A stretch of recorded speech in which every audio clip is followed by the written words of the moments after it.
90,000 કરોડનું રોકાણ. નમસ્કાર, સ્વાગત છે આપનું આરબી ન્યૂઝના ટોપ 10 સમાચારમાં. હું અશ્વિન રાઠોડ. મોદી વિઝિટની ઇફેક્ટ પડી. સિંગાપોર ભારતમાં 90,000 કરોડ રૂપિયાનું રોકાણ કરશે. ચીનથી આયાત 1.4 અબજ ડોલરથી વધીને 12.1 અબજ ડોલર થઈ. કોંગ્રેસે ઉઠાવ્યા આત્મનિર્ભરતા પર સવાલ.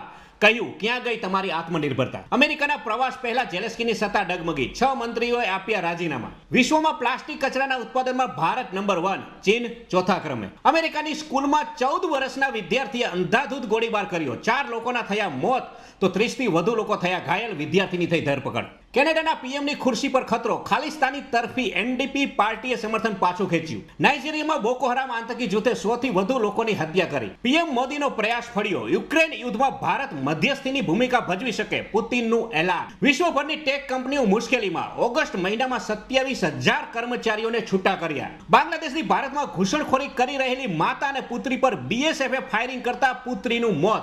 તો આ હતા આજના ટોપ 10 ન્યૂઝ અને હું હતો આપની સાથે અશ્વિન રાઠોડ. જય હિન્દ, જય ભારત.